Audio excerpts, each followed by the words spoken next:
Hello বন্ধুরা, কেমন আছো? আমরা এই বেরিয়ে পড়লাম তিনচুলে হোমস্টে ডমজন হোমস্টে থেকে সোজা শিটংয়ের দিকে।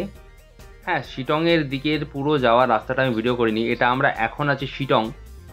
তিনচুলে থেকে শিটং কিভাবে আসবো সেটার ভিডিও এই জন্যই করিনি, কারণ এর আগের ভিডিওতে আমি ওটা অলরেডি দেখিয়ে নিয়েছি। এখান থেকে আমরা শিলিগুড়ির জন্য বেরিয়েছিলাম, কিন্তু এইখানে কিন্তু ম্যাপ প্রপারলি কাজ করে না। 90% অফ দ্য টাইম ম্যাপ ভুলভাল রাস্তা দেখায়, যেখানে আমরা গিয়ে একই জায়গায় গোল চত্বর অনেকক্ষণ ধরে মেরেছি, তাই আমাদের অনেকটা সময় ওখানে নষ্ট হয়েছে। ফাইনালি আমরা এখানে আশেপাশে সবাইকে জিজ্ঞাসা করে যাওয়ার চেষ্টাটাই করলাম, কারণ অলরেডি টোল্ড ইউ যে ম্যাপ এখানে ভুলভাল রাস্তা দেখায়। তাই চলুন আমরা যে রাস্তাটা ধরেছি সেই রাস্তাটা আপনাদেরকে একটু দেখিয়ে দিই। আমরা যে জায়গাটা ছিলাম সেই জায়গাটা হচ্ছে নালিদারা চক।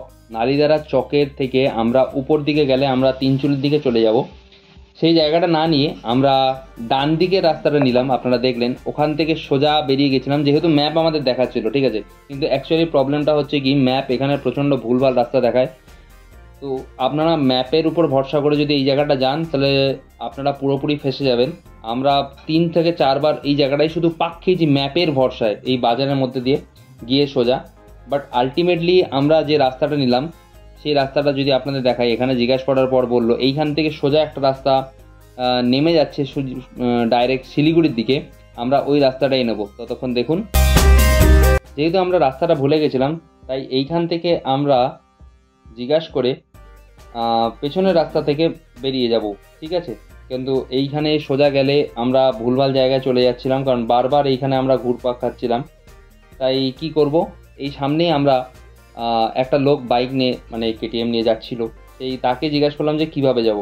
উনি বললেন এই রাস্তা দিয়ে সোজা বেরোন, সোজা রবীন্দ্র ভবন আছে, এই ভবনের সামনে দিয়ে এই যে রাস্তাটা আপনারা দেখতে পাচ্ছেন, এই রাস্তা আমরা নিলাম। নেওয়ার পরে আপনারা পাবেন হচ্ছে কি, সামনে দেখতে পাবেন আপনাদের ডান দিকে একটা গার্ক স্টোর পড়বে। বিকে এন্টারপ্রাইজের সামনে দিয়ে গিয়ে বাঁ দিক আপনাকে ডান দিক নিতে হবে। নিয়ে সোজা যদি ওই রাস্তা দিয়ে বেরিয়ে যান, রবীন্দ্র ভবন পড়বে। রবীন্দ্র ভবনের সামনে দিক দিয়ে আপনারা যদি সোজা বেরোতে থাকেন, তবে হ্যাঁ, বারবার বলছি এখানে আপনারা জিজ্ঞাসা করে করে বেরোবেন, কারণ এইখান থেকে রাস্তাটা কিন্তু খুবই মানে একটু এগোপাতারি হয়ে আছে। এইখানে রাস্তাটা ম্যাপে প্রপারলি দেখায় না। তাই আমরা চেষ্টা করলাম, খারাপ রাস্তা যদিও, কিন্তু যতটা পেরেছি গিয়ে আমরা সামনে সমস্ত মানুষকে জিজ্ঞাসা করতে করতে করতে করতে আমরা গেছি, কারণ এই রাস্তাটা বারবারই ম্যাপের মধ্যে ভুলভালই দেখাচ্ছিল। তো চলুন রাস্তাটা আপনারা একটু দেখে নিন।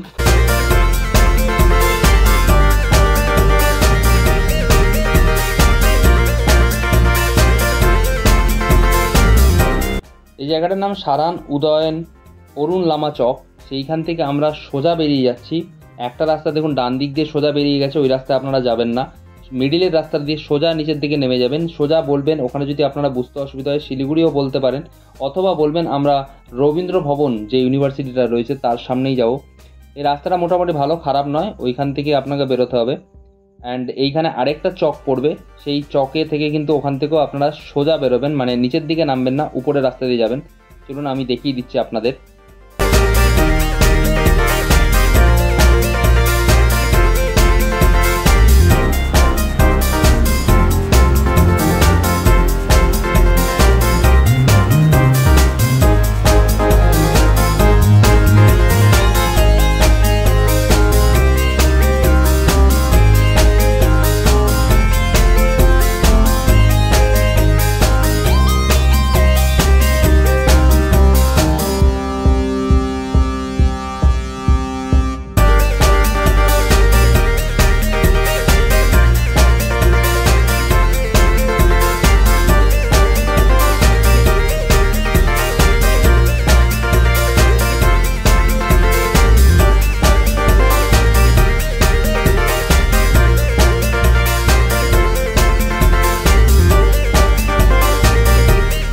সোজা যাওয়ার পর আপনারা একটা মোড়ের মাথায় পড়বেন। ওই নিচের রাস্তায় যাবেন না, উপরের রাস্তা দিয়ে যেতে হবে। উপরের রাস্তা দিয়ে গেলে আপনারা যাবেন হচ্ছে সোজা শিলিগুড়ির দিকে। নিচের রাস্তাটা কোথায় যায় আমার ঠিক খেয়াল নেই, কারণ আমি জিজ্ঞাসা করিনি।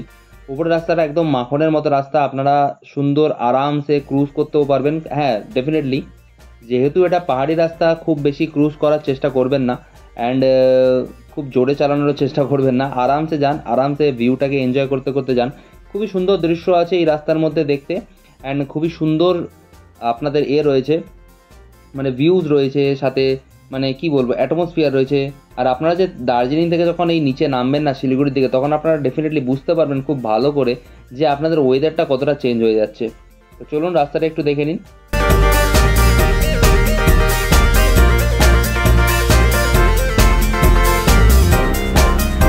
অপূর্ব অপূর্ব সুন্দর একটা দৃশ্য দেখুন। জানি না আপনারা কতটা এনজয় করতে পারছেন, কতটা বুঝতে পারছেন, কতটা ফিল করতে পারছেন। ডাউন স্ট্রিপটা দেখুন, বাপ রে বাপ, এতটা ডাউন স্ট্রিপ, সাথে এইরকম মানে ওয়েদার, এইরকম একটা দৃশ্যর মুখ দিয়ে গাড়ি চালাতে সত্যিই খুবই অসাধারণ লাগে। আপনারা চালালেই বুঝতে পারবেন। মানে এটা ক্যামেরা বন্দি করে তো কতটা পেরেছি আমি জানি না, বাট নিজের চোখে দেখে কিন্তু সত্যি একটা অপূর্ব লাগছিল।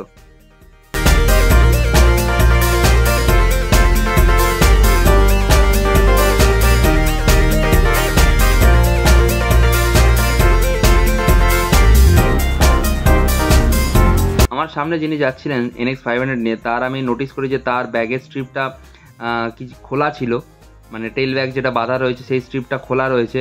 সেটার জন্য আমি বারবার তাকে দাঁড়াতে বলি, অ্যান্ড যেহেতু পিছনে ছিলাম অতটা ভালো করে বুঝতে পারছিল না। দাঁড়ানোর জন্য আমি দৌড়ে গিয়ে দেখতে পাই টেল ব্যাগটা খোলা, অ্যান্ড আমি সবাইকে বলি যে দাঁড়িয়েছে ঠিক, দাঁড়াও দাঁড়াও দাঁড়াও। অ্যান্ড দাঁড়ানোর পর আমি দৌড়ে যাই অ্যান্ড তার টেল ব্যাগটা বেঁধে দিই, কারণ টেল ব্যাগ না বাঁধলে এই যে দেখুন চাকায় বেঁধে যাচ্ছিলো। তো স্ট্রিপটা বেঁধে দেওয়ার পর আমরা আবার জার্নি কন্টিনিউ করলাম। সাথে বললো যে যেহেতু দাঁড়িয়েছি অলরেডি, তাই একটু ফ্রেশ হয়ে যাওয়া যাক। তো ফ্রেশ হয়ে যাওয়ার পরে আমরা আবার জার্নিটাকে কন্টিনিউ করলাম টুয়ার্ড শিলিগুড়ি।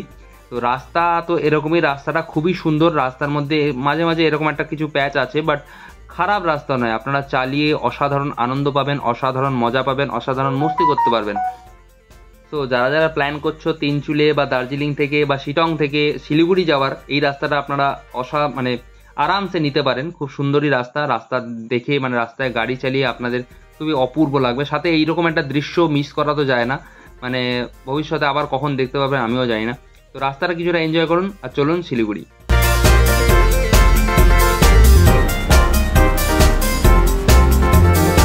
এই সামনের মোড় থেকে দুটো রাস্তা হয়ে গেছে, একটা সোজা দেখুন বেরিয়ে গেছে, একটা নিচে। আমাদেরকে যেতে হবে নিচের রাস্তা দিয়েই, কারণ সোজা রাস্তায় আমরা একটু ডাউট ছিল যে ওটা কোথায় যায়। নিচের রাস্তা দিয়ে গিয়ে আমরা সামনে জিজ্ঞাসা করে নিলাম যে এটা শিলিগুড়ি যাবে কিনা।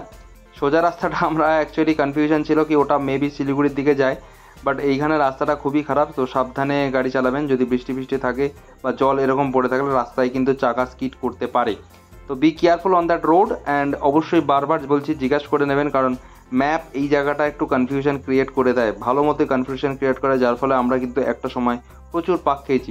এইখান থেকে আমাদের দুটো রাস্তা ভাগ হয়ে যায়, একটা আমাদের সোজা বেরোতে হবে, কারণ শিলিগুড়ি থেকে যাওয়ার জন্য আমরা এইখানে দাঁড়িয়ে জিজ্ঞাসা করে নিলাম এইখানে চায়ের টোকানগুলোতে লোকজনগুলো এদিক দিয়ে সোজা বেরিয়ে যান, সোজাটাই শিলিগুড়ি। তাই আমরা সেই রাস্তাটাকেই ফলো করলাম। ফাইনালি এখানে একটা সাইনবোর্ডে টানা রয়েছে যে সোজা গেলে শিলিগুড়ি, তাই আমরা সাইনবোর্ডটাকে দেখলাম, দেখে আস্তে করে মেন রোডে ওঠার চেষ্টা করলাম। দুপাশটা দেখে টেকে নিয়ে মেন রোডে উঠে গেলাম, অ্যান্ড এখান থেকে সোজা বেরিয়ে যাব আমরা শিলিগুড়ির দিকে। তো চলুন যাওয়া যাক।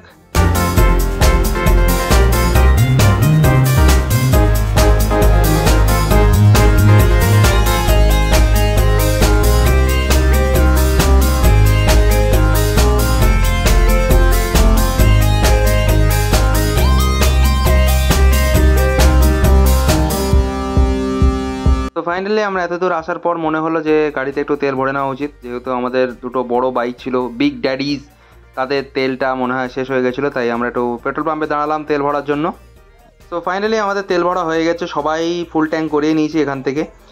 নাও আমরা এখান থেকে সোজা বেরিয়ে যাবো শিলিগুড়ির দিকে। এখানে আমরা পেচ্ছাপ পায়খানা যা যেরকম করার ছিল সবটাই করে নিয়েছি, অ্যান্ড সাথে মেন ইম্পর্টেন্ট ব্যাপারটা হচ্ছে কি একটু ফ্রেশও হয়ে নিয়েছি, তেলও ভরিয়ে নিয়েছি, একটু গা হাত পা ছাড়িয়ে নিয়েছি, অ্যান্ড একটু চা কফি অ্যান্ড বিস্কুট যা টুকটাক খাবার খেয়ে নিয়েছি। আর যেতে যেতে আমার মনে হলো পিছনে যারা দুজন ছিল, যেহেতু সামনে 3টে বাইক যাচ্ছে, পিছনে 2জন, আমাকে নিয়ে 4জন। তো সেইখানে পিছনের লোকটা মনে হলো পিছনে যে 2জন যাচ্ছিল, 2টো বন্ধু আমার, তারা মনে হয় পিছিয়ে পড়েছিল, তাই বারবার আমি মিররের দিকে তাকিয়ে তাদের জন্য অপেক্ষা করছিলাম। এখানে একটু দাঁড়াতে হয়েছিল আমাকে এই ব্রিজটার উপরে। সেই আমি এই দাঁড়ালাম, এই যে মিররটা দেখতে দেখতেই দাঁড়ালাম পিছনে 2জন আসার পক্ষে। তো ফাইনালি তারা 2জন এসে গেছে, অ্যান্ড আমরা এখান থেকে বেরিয়ে পড়লাম সোজা শিলিগুড়ির দিকে। রাস্তা খুবই ভালো, রাস্তা নিয়ে খুবই অসুবিধা কারণ নেই, রাস্তা চওড়া আছে, খুবই সুন্দর রাস্তা, প্লেন রাস্তা, অ্যান্ড কোনো পটহোল বা সেরকম কিছু নেই। এই রাস্তাটা আপনারা নিতে পারেন। সামনে একটা জায়গায় ব্রিজ পড়বে, যেখান থেকে একটা রাস্তা সিকিমের দিকে চলে যায়। তো সেটাও আমরা দেখানোর চেষ্টা করব। তো চলুন দেখা যাক আপাতত।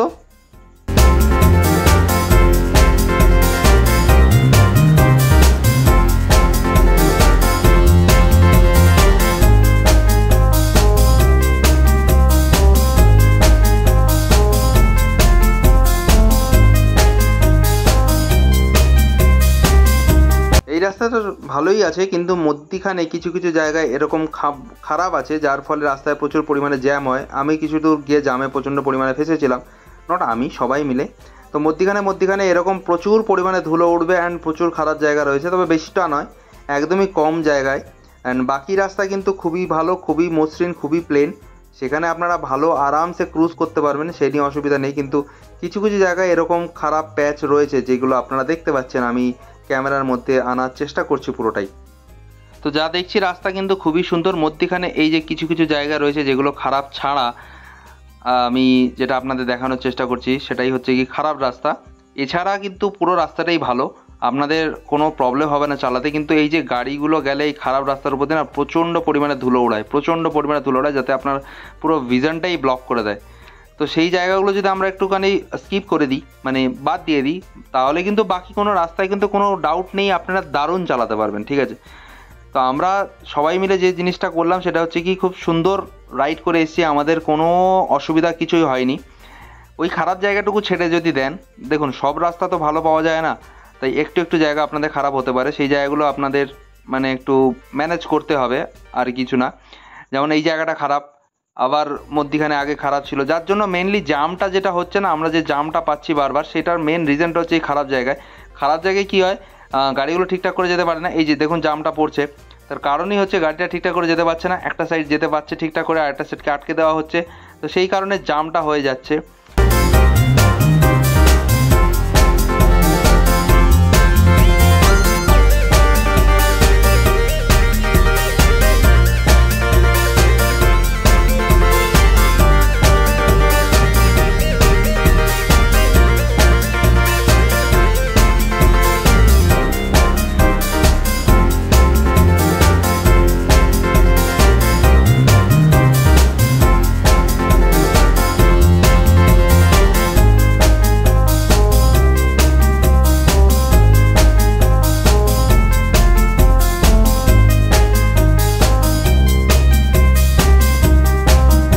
যে দেখতে পাচ্ছেন শাহভোগ মোড়, আর আমার বাঁ দিকে হচ্ছে করোনেশন ব্রিজ। এই করোনেশন ব্রিজ থেকে তিস্তা নদীর উপর থেকে গেছে, এইখান থেকে আপনারা একটা দারুণ ভিউ পয়েন্ট আছে, কিন্তু এখানে আমরা দাঁড়াতে পারলাম না। তার কারণ হচ্ছে কি, আমরা যদি এখানে দাঁড়াতাম তাহলে আমাদের প্রচণ্ড পরিমাণে লেট হয়ে যেত অ্যান্ড আমরা ঠিকঠাক সময় শিলিগুড়ি পৌঁছাতে পারতাম না। আপনারা চাইলেই শাহভোগ মোড়ের এখানে দাঁড়িয়ে ফটোশ্যুটও করতে পারেন, আমরা ফটোশ্যুট করিনি। তো চলুন এগিয়ে যাওয়া যাক, আবার আমাদের মতো জার্নিটাকে কন্টিনিউ করা যাক।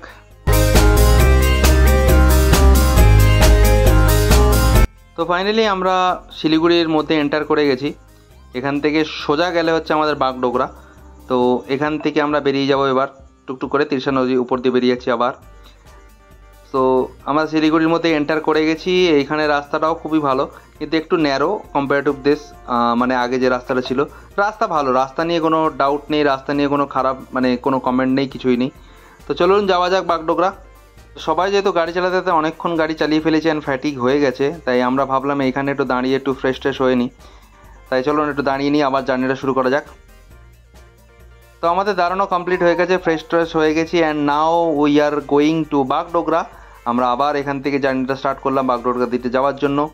তো চলুন বাগডোগরা যাওয়া যাক, ওখানে গিয়ে কথা হচ্ছে।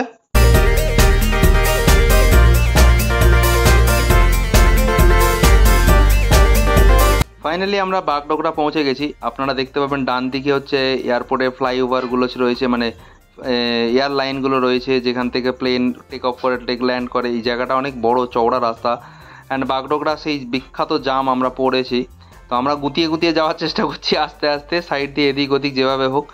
সুমোটা হেভি জোরে টেনে দিল, মানে সুমো তো নয়, বোলেরোটা। তো সাইড থেকে মোটামুটি যাওয়ার চেষ্টা করছি, আর ধুলোতে আমি তো আর্ধেক কিছু দেখতেও পাচ্ছিলাম না, তো অনেক কষ্টে মোটামুটি যাওয়ার চেষ্টা করছি অ্যান্ড এই দিক দিয়ে। তো বাগডোগরা এখান থেকে আপনারা যখন যাবেন একটু সাবধানে থাকবেন। তো ফাইনালি আমরা বাগডোগরা ওই জামটা পুরোপুরি পেরিয়ে শিলিগুড়ি এদিক দিয়ে বেরিয়ে পড়েছিলাম সামনে যাওয়ার জন্য। তো ওইখানে প্রচণ্ড পরিমাণে জাম ছিল বলে আমি আর ভিডিওটা করিনি অ্যাকচুয়ালি বলতে গেলে। তো চলুন এবার যাওয়া যাক, আমরা বেরিয়ে যাব, সোজা চলে যাচ্ছি এখন আমরা এর দিকেই, কি বলে আমাদের বাড়ি কলকাতার দিকেই। তো ফাইনালি আমাদের জার্নি অলমোস্ট শেষ হতে চলেছে।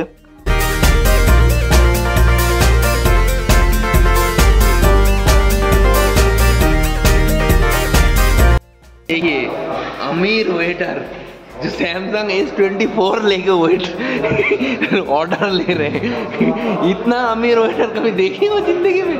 साले खुद को गरीब महसूस कराने का निंजा टेक्निक। এগুলো ডালডা বাটার। শোনো, খাওয়ার সময় এইসব বলে মন খারাপ করবে না, আমার নাকটা ফুলে উঠেছে। হাই, কেমন লাগছে খেতে অনেকক্ষণ পর? এই যে আমাদের আফ্রিকান টুইন চালানো মানুষ, যে ওটাকে মানে এতই মানুষের টাকা হয় যে আফ্রিকান টুইন কিনে সেটাকে মডিফাই করে NX 500 করতে হয়েছে।